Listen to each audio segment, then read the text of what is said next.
Fala galera do canal Flamengo Sem Limites, bom dia, boa tarde, boa noite a todos. Mais um episódio do nosso podcast, o episódio número 6. Eu sou o Eduardo de Souza e este é o podcast do canal Flamengo Sem Limites. Episódio 6, gravado neste sábado, dia 10 de junho. Vamos repercutir a vitória do Mengão contra o Racing na última quinta-feira, dia 8 de junho, vitória por 2-1 no Maracanã, partida válida pela fase de grupos da Copa Libertadores, onde o Flamengo é o atual campeão, e foi a penúltima rodada e uma vitória muito importante que encaminhou a classificação do Mengão para as oitavas de final da competição continental. Vamos falar um pouquinho sobre essa classificação. Muito bem, galera.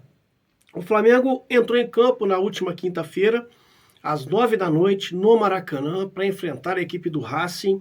O Racing de Avejaneda, equipe argentina, uma equipe muito difícil de se jogar contra. Vale ressaltar que o Flamengo havia enfrentado o Racing já em outras ocasiões e nunca havia vencido o Racing dentro da competição continental. Foi a primeira vitória do Flamengo contra o time lá de Avejaneda. Então, realmente, um resultado assim histórico e muito importante. O Flamengo, eu achei que o Flamengo ele foi um time muito inteligente e ele soube se adaptar ao jogo de acordo com aquilo que o adversário foi apresentando no decorrer da partida. Por que eu falo isso? O jogo, como eu já havia dito, eu esperava que não fosse um jogo fácil, né? Muita gente falando em goleada e tal. Eu achava muito difícil o Flamengo golear, primeiro pela qualidade do time argentino, não que seja um timaço, longe disso, mas um time bem organizado taticamente, e que viria com uma proposta de jogar um pouco mais fechado e atuar no contra-ataque, num jogo de velocidade de transição rápida contra um time do Flamengo que deveria ser um time que iria propor o jogo, partir para dentro do Racing para tentar marcar os gols para assim sair vitorioso. E foi exatamente isso que o Flamengo fez. O Flamengo fez um primeiro tempo muito bom, na minha opinião, se impôs dentro de campo, o Racing fechado, se segurando e jogando no contra-ataque. Só que a partida teve algumas variações. O Flamengo faz 1-0 com o gol do Wesley, né? Por sinal, um gol que é a cara do Sampaoli, né? Esse Flamengo ele joga muito com os laterais espetados na frente, quase como alas, né? Atuando em alguns momentos, porque o Pulgar faz às vezes ali ou o primeiro volante, ou um terceiro zagueiro, né? Existe essa variação tática dentro de campo que o Flamengo vem apresentando, e o Sampaoli gosta muito de explorar os dois laterais, tanto o Ayrton Lucas quanto o Wesley. Então, se fosse um outro treinador, por exemplo, dificilmente o Wesley faria esse gol, porque não teria tanta liberdade para chegar ao ataque como ele tem com o Sampaoli, assim como é com o Ayrton Lucas. O Ayrton fez 2 gols contra o Vasco na segunda-feira. Tudo bem que o árbitro deu o gol para o Pedro, mas o gol era para ter sido do Ayrton Lucas. O Ayrton Lucas tem feito boas partidas esse ano, muito em função dessa aptidão ofensiva que ele possui, assim como o Wesley também. O Wesley não é um exímio marcador, isso desde a base, eu acompanho o Wesley desde as categorias de base do Flamengo. Ele nunca foi um marcador implacável, longe disso, mas no jogo ofensivo, na parte ofensiva, ele sempre atuou muito bem, quase como um ala, como eu disse, né, para vocês. E esse gol foi possível graças a essa liberdade que o Sampaoli dá ao garoto para ele chegar na frente, pisar na área, e dessa vez ele foi muito feliz, até batendo de canhota ali, abrindo o placar, fazendo 1-0. Quando vem o segundo tempo, o Racing adota uma outra postura, um pouco mais agressiva, marcando o Flamengo num bloco um pouco mais alto, dificultando a saída de bola do Flamengo. E rapidamente o Racing consegue encontrar o seu gol de empate num belo chute do Matias Rojas, camisa número 10 ali, que é o craque da equipe, e empata o jogo e o Flamengo não se desespera. Isso que me chamou a atenção. Em outros momentos, de repente, o Flamengo iria ter mais dificuldade para lidar com essa adversidade que o jogo lhe proporcionou. E o Flamengo soube jogar com muita inteligência, botando a bola no chão, tocando a bola, buscando espaços. E isso realmente me chamou a atenção, porque o Flamengo não tinha até então apresentado esses predicados de saber lidar melhor com a adversidade que o jogo lhe proporciona.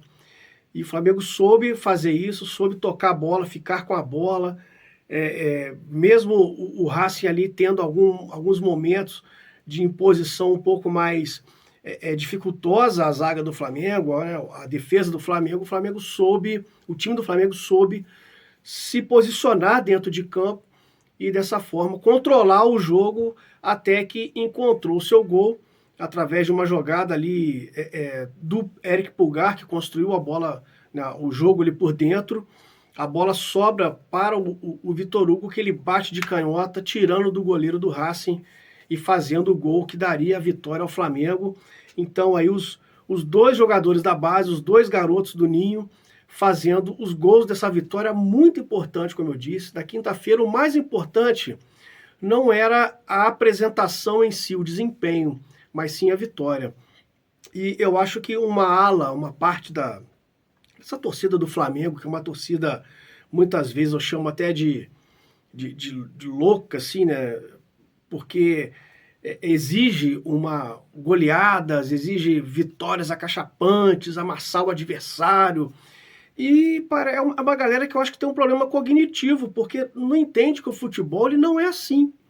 Né? Hoje mesmo nós tivemos a final da Champions League e alguém vai dizer, o Manchester City ganhou injustamente, porque ganhou de 1-0 só, foi pouco, tinha que ter goleado a Inter de Milão, tal. Não, cara, o futebol, ele do outro lado tem um adversário, e esse adversário vai fazer de tudo para impedir que o seu time chegue ao gol dele.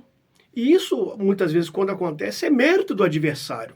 Não é demérito do seu time, muitas vezes, em alguns casos.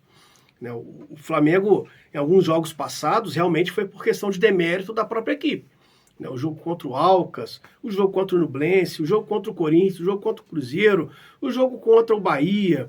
Venceu em alguns deles, mas não convenceu, mas muito em função da falta de objetividade que a equipe não apresentou.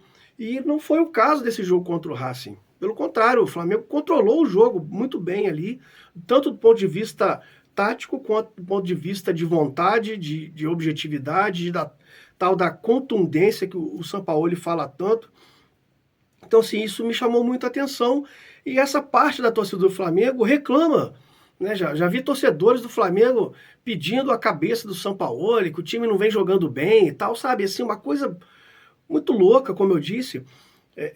Tudo se baseia na época do Jorge Jesus e tal. Cara, na época do Jorge Jesus também o Flamengo não amassava tanto assim, não era todo jogo, não. Jogava muito bem, lógico. Foram 6 meses ali de total casamento perfeito. Lógico que foi, obviamente. Né? Mas se você pegar a própria final contra o River Plate, que o Flamengo é campeão da Libertadores, o Flamengo está perdendo o jogo até os 43 do segundo tempo. Né? E o River vinha jogando melhor que o Flamengo. Então, assim, né, teve jogo contra o CSA, que o Flamengo ganhou de 2-1. Teve jogo contra o Botafogo, que o Flamengo ganhou de 1-0. Sabe? Então, assim, não era todos os jogos que o Flamengo era o Dream Team e amassava todo mundo. E o torcedor do Flamengo fica muitas vezes com esse discurso de que não tá bom. Ganhou de 2-1 do Racing, mas não tá bom.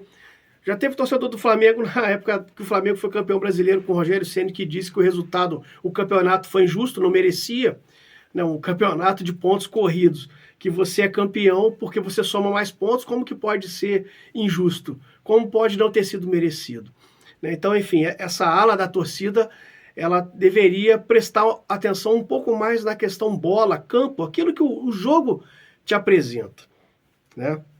Uma coisa que também me chama atenção e vem me chamando nos últimos jogos é a melhora na parte física, coisa que eu já vinha aqui salientando em alguns episódios anteriores do podcast, dos vídeos aqui que eu gravo. E o Flamengo vem mostrando uma evolução física que é determinante para aquilo que o Sampaoli pensa de futebol. E essa adaptação do Sampaoli a cada adversário, isso eu gosto. O Flamengo não é aquele time engessado que joga sempre do mesmo jeito, como era, por exemplo, nos tempos de Dorival Júnior. Né? E eu gosto dessa variação tática, dessa mudança de perfil de acordo com o adversário, a mudança de peças que que entra vai fazer uma função específica de acordo com aquilo que o adversário te apresenta. Né? Isso é o futebol moderno que eu vejo. Eu citei aqui o Manchester City, o Guardiola faz isso em todos os jogos, todos. O torcedor do Flamengo às vezes reclama que joga com 3 zagueiros. Tem jogo que o Manchester City joga com 4 zagueiros. Tá? 4, não são 3, são 4. Né? Uma linha de 4 ali atrás com 4 zagueiros. Então assim, eu sempre falo às vezes para os amigos que o Guardiola no Flamengo não iria durar um mês, de acordo com essa ala da torcida do Flamengo que parece que nasceu em 2019. Né? Aprendeu a ser torcedor em 2019. Então, o Flamengo ele vem numa crescente física, tática, e isso vai favorecer a parte técnica, que é muito boa. Né? Obviamente, é a junção daquela qualidade que existe técnica, aliado à questão tática, que vem evoluindo, e a questão física, que vem mostrando uma evolução que, mesmo com o Flamengo passando alguns apertos em determinadas situações do jogo, como eu disse, com relação ao Racing, o time não caiu fisicamente. E as substituições do Sampaoli foram para dar aquela oxigenada no time. A única ressalva que eu faço com relação às substituições do Sampaoli é quando ele cisma de colocar o Vidal. Não, o Vidal, para mim, não tem mais condições de entrar em campo para fazer qualquer tipo de função que se espere dele. Porque a parte física dele é notável, fica notório que ele não consegue acompanhar o ritmo do jogo, ele entra numa rotação muito abaixo, né, e realmente complica a situação. Apesar de ele ter entrado nesse jogo bem no finalzinho, né, menos mal, mas eu acho que, eu repito, o Sampaoli deveria privilegiar, dar mais oportunidades, mais do que já vem dando, aos garotos, principalmente no caso, se ele quer colocar mais um volante, como era o caso do Vidal, mesmo porque o Vidal também não é volante, poderia ter colocado o Igor Jesus, na minha opinião, que é um garoto que tem um potencial muito grande, assim como o Vitor Hugo já mostrou, o Wesley já mostrou, o Matheus França mostrou, Matheus Gonçalves, que com ele não tem tido muitas oportunidades, acho que deveria ter também, né? E o cara que para mim vem sendo o grande líder dessa virada de chave do Flamengo na temporada, já falei isso no outro vídeo, é o Eric Pulgar, que mais uma vez foi o craque da partida, na minha opinião, jogou muito, o cara vem jogando pra caramba, impressionante, assim, a qualidade que ele vem demonstrando de desarme, de saída de bola, de transição, de bola aérea, realmente assim, você pega o mapa de calor do Flamengo e do Eric Pulgar, você vê que ele está onipresente, ele está em todos os cantos do campo, todas as partes do campo, é impressionante. Né? Parece até o Kanté lá do Chelsea. Né? E realmente o Eric Pulgar vem ali cravando cada vez mais o seu lugar no time e se tornando um jogador, hoje, na minha opinião, já é um jogador imprescindível para esse esquema do Jorge Sampaoli. Um jogador muito inteligente, com uma qualidade técnica e de imposição também muito forte, né? Ele é muito alto, e apesar de ser alto, ele não é lento, né? Ele tem uma certa velocidade, então realmente é um grande destaque o Eric Pulgar, assim como também o Gerson vem numa crescente muito grande. E só quem para mim tá destoando, continua destoando, é o Pedro, que como eu já tinha dito, falado aqui no outro vídeo, né? Mais uma vez o Pedro jogou muito mal, de novo, uma outra partida muito abaixo do Pedro, longe daquele Pedro que a gente se acostumou a ver, né? Botando a bola para dentro do gol, às vezes ele tem oportunidade, num jogo que era tão difícil. Eu falei aqui no outro vídeo que as chances que tivessem, que aparecessem, elas tinham que ser concluídas para dentro do gol. E o Pedro teve ali 1, 2 chances e ele não marcou. Uma delas, inclusive, um gol até relativamente, para os padrões Pedro, seria um gol fácil. Né? E ele não fez, não marcou, não fez o gol. E o que me chama a atenção é que assim, parece que ele se entrega muito facilmente a essa marcação que é feita pelo adversário. E é justamente o que o Sampaoli cobra dele, que é essa dinâmica maior de jogo. Por isso que eu vejo o Gabigol hoje à frente do Pedro na disputa por essa vaga de atacante, de comando de ataque do Flamengo. Eu acho que o Sampaoli não vai usar com tanta frequência assim os dois juntos. Eu acho que vai ser uma questão de ocasião de jogo, o que o jogo está pedindo. Né? Não vai ter essa composição, digamos assim, do Sampaoli com a equipe para privilegiar determinados medalhões. Acho que o Sampaoli não tem muito esse perfil, né? Assim como o Dorival tinha, né? Que teve que encaixar todo mundo ali. O Rogério Ceni também fez isso, o Renato Gaúcho fez isso, né? De encaixar ali os medalhões dentro da equipe. E eu acho que o Gabigol e o Pedro vão jogar menos vezes juntos dentro desse time, dentro dessa proposta de jogo que o Sampaoli pensa, né, de futebol, e que o Flamengo vem demonstrando, e está se mostrando um time em total evolução. Tem defeitos, óbvio, tem pontos frágeis, óbvio, mas em comparação ao que o Flamengo vinha jogando há algumas rodadas atrás, vem mostrando uma evolução, e isso é público e notório, só não vê quem não quer realmente. Então cabe agora ao Pedro buscar um espaço e uma evolução tática, principalmente, nesse time, para ele poder ficar nesse time, permanecer no time, né? Lutar pela posição. Eu não sei se o problema do Pedro passa por uma questão física, porque realmente a sequência de jogos ela é muito pesada, e alguns atletas estão acusando o golpe, né, dessa sequência de jogos, né, massacrante realmente. O Gabigol, o Léo Pereira ficaram fora do jogo contra o Racing. São dúvidas ainda para o jogo contra o Grêmio, vou falar daqui a pouco. Então realmente pesa. O Rascaeta ficou fora aí durante mais de um mês, o Bruno Henrique ainda está em controle de carga. Então o que me preocupa muito é o Ayrton Lucas. O Ayrton Lucas que vem jogando com frequência, né, incessantemente. Eu acho que, de repente, essa pausa na data FIFA, se bem que ele vai para a seleção, né, ele foi convocado, deveria ser utilizada para poder tentar controlar um pouco mais a carga com relação ao Ayrton Lucas, já que o Flamengo hoje, na reserva dele, tem o Felipe Luiz, que também não é um jogador que inspira muita segurança na parte física. Também vem aí de uma sequência de lesões, jogou muito pouco esse ano. Então, realmente, essa parte do Ayrton Lucas me preocupa, e, infelizmente, a seleção da CBF o convocou, e ele vai desfalcar o Flamengo nesse período de treinamentos que o Sampaoli vai ter dessa data FIFA, que começa a partir de segunda-feira. Serão 10 dias até o próximo jogo. Então o Sampaoli vai ter um tempinho aí para tentar dar uma dinâmica maior e melhor para esse time, certo? Vamos ver aqui o que repercutiu na mídia, né, após essa partida. Me chamou a atenção aqui algumas matérias que foram feitas no ge.com, né? Uma delas aqui, ó, matéria assinada pelo Gustavo Macedo e Roberto Malezon. Flamengo chega ao 25º jogo consecutivo com gols e iguala recorde histórico na Libertadores. Rubro-negro alcança a marca do América do México. O América obteve essa marca de 25º jogo consecutivo com gols entre 1999 e 2002. Série artilheira dos cariocas teve início em 2021. Fla também deixou Santos de Pelé para trás.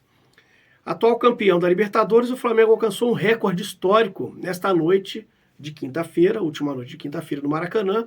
Ao abrir o placar contra o Racing, o time carioca chegou a 25 partidas seguidas, balançando as redes dentro da competição continental, e igualou um recorde que pertencia ao América do México.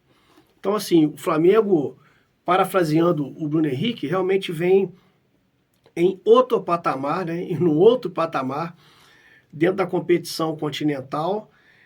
O problema do Flamengo é que ele tem que querer isso, né? Muitas vezes demora a pegar no breu, e essa equipe tem uma qualidade assim muito alta, muito grande, e ficar na dependência do jogador querer é que é o complicado. Se esses caras tivessem uma postura de maior responsabilidade profissional, né, de procurar entrar bem em todos os jogos, coisa que a gente viu recentemente que não estava acontecendo, o Flamengo já poderia ter batido vários e vários recordes aí, tanto na competição continental quanto nas competições nacionais.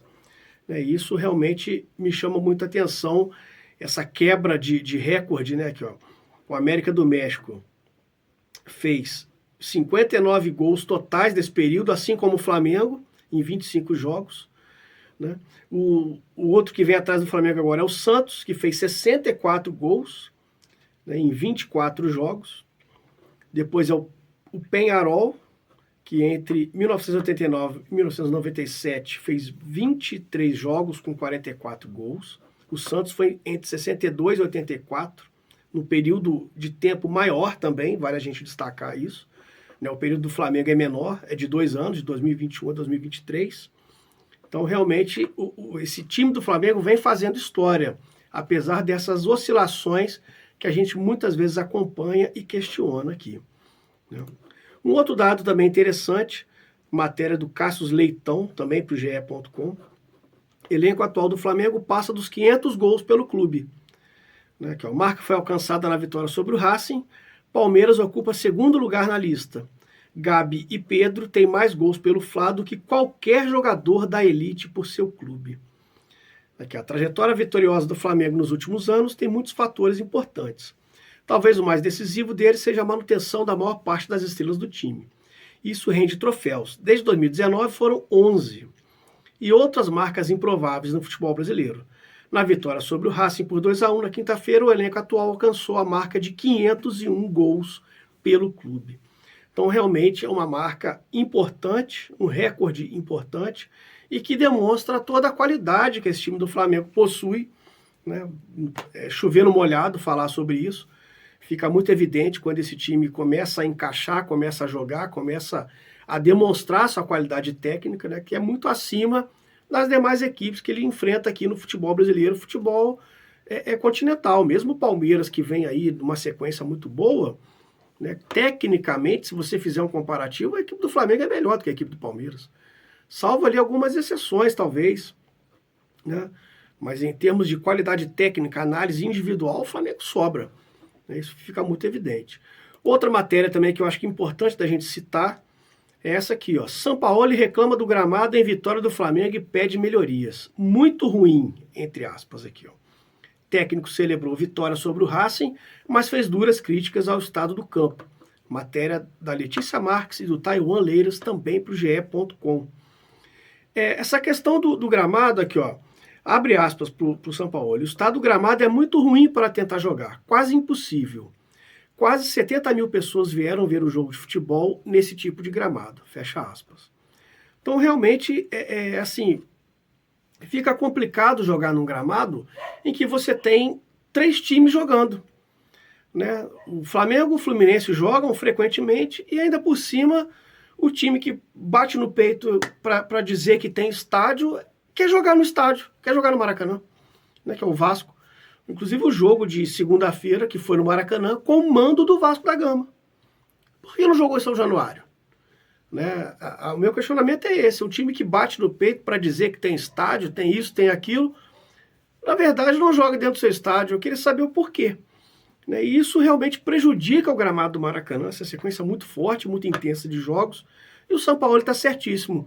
Um time com a qualidade técnica que tem o Flamengo não pode jogar num gramado ruim. Isso é fato. Vai prejudicar o desempenho da equipe, vai prejudicar o andamento da partida, e isso favorece o adversário que tem menos qualidade técnica. São Paulo, na minha visão, está certíssimo de reclamar sobre isso. Uma informação que surgiu hoje é de que o Flamengo praticamente acerta, né, com o volante Alan do Atlético Mineiro, um dos pedidos do Jorge Sampaoli, um excelente volante, muito bom jogador.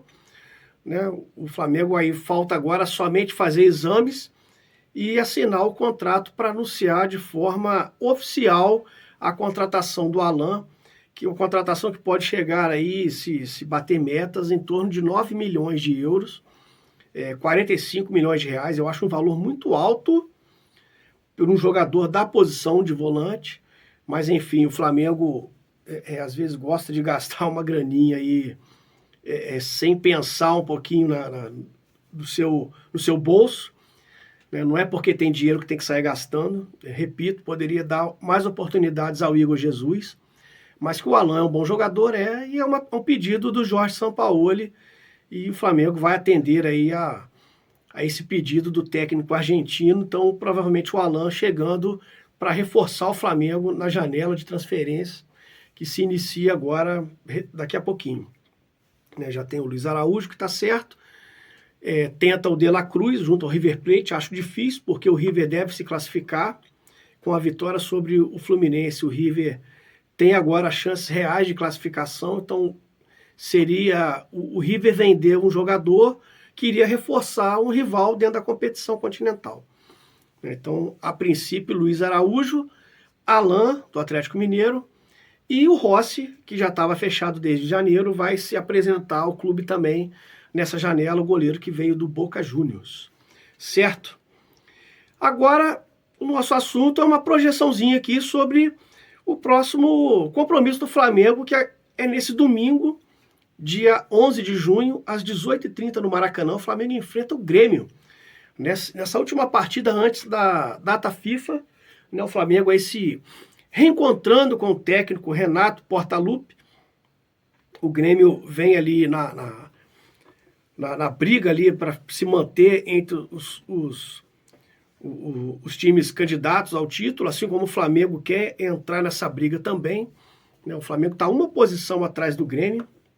Se vencer, ultrapassa o Grêmio e entra no G4. O Flamengo hoje tem 16 pontos, o Grêmio tem 17. Então, com a vitória, o Flamengo iria a 19 e assumiria a vaga do Grêmio nessa tabela de classificação. Então, um jogo importantíssimo, né, que vale aí digamos assim, manter a sequência positiva, né? O Flamengo vem de 9 jogos aí de invencibilidade, sendo 6 vitórias, 3 empates. Então, jogar no Maracanã com a torcida a favor, contra um rival clássico, né? E principalmente contra o Renato Gaúcho, né? Ganhar do Renato Gaúcho sempre é muito bom. Não, o Renato, com aquela arrogância, com aquela soberba dele, que ele é peculiar, né? Não ganhou nada no Flamengo, vale a pena a gente salientar aqui também. Né? Chegou com um discurso que iria brigar por título, não ganhou nada. Né? Inclusive foi vice da Copa Libertadores, naquela pichotada do Pitico, do Andrés Pereira. Então, ganhar do Grêmio sempre é muito bom, e principalmente quando o Renato Gaúcho é técnico do Grêmio. Então, cabe ao Flamengo entrar com a mesma postura que vem mostrando nos últimos jogos, com a mesma imposição técnica, tática e física, para poder sair do Maracanã com uma vitória e ter esses dias de paz na data FIFA, que começa na segunda-feira. O grande X da questão para o Flamengo, nesse jogo de domingo, nesse jogo de amanhã, é quem vai atuar. O Flamengo, como eu já disse, vem numa sequência muito forte de jogos seguidos. O Léo Pereira ficou fora do jogo contra o Racing, Gabigol, como eu falei. Então, a escalação do Flamengo passa muito por essa parte física. O que o Sampaoli vai fazer, né, para poder ter esse controle de carga de alguns jogadores. Né, aqui, ó, eu tenho aqui na matéria da Letícia Marques também para o GE hoje, dia 10/6. Escalação do Flamengo. Gabigol treina com o grupo e aumenta a chance de enfrentar o Grêmio. Léo Pereira vive situação parecida à do atacante. Sampaoli fez mistério com a escalação no último treinamento. Então a gente só vai saber realmente a escalação oficial amanhã, né? Mas existe uma grande possibilidade da volta do Gabigol e do Léo Pereira ao time titular do Flamengo. Creio eu que se os dois estiverem 100% liberados pelo departamento médico, devem estar, porque fizeram o trabalho com o time em campo hoje, no treinamento de hoje. Então, é bem possível que o Gabigol retorne ao time titular, assim como o Léo Pereira. Resta saber se os demais jogadores também terão uma sequência de jogos, principalmente o Everton Ribeiro. O Everton Ribeiro vem com um problema no joelho, né, uma inflamação no joelho. Ele não tinha condição de jogar o jogo todo contra o Racing. Foi até uma surpresa ele entrar como titular, justamente por esse problema que o Everton vem apresentando no joelho, uma inflamação no joelho. Então é possível até que o Everton Ribeiro fique fora desse jogo para ter um controle melhor da questão física do jogador, que é um jogador muito importante para o elenco do Flamengo. Então resta saber agora quem o Sampaoli irá colocar, irá levar a campo, né? E como o Sampaoli fez mistério, a gente só vai saber isso amanhã, dia do jogo. Lembrando então, o Flamengo às 18h30 no Maracanã enfrenta o Grêmio, partida fundamental para as pretensões do Flamengo nessa recuperação, nesse processo de recuperação, tanto da parte de pontuação como da parte mental, de motivação, né? Se manter ali nessa invencibilidade, seriam 10 jogos de invencibilidade, o Flamengo vencendo. Então, realmente é muito importante. Pedir mais uma vez, se inscreva no canal, né? Compartilhe aí com os amigos. Escute também, se for do seu interesse no podcast, né? Nas plataformas digitais aí disponíveis. Se cuidem e aí que amanhã o Flamengo conquiste mais uma vitória. Saudações rubro-negras.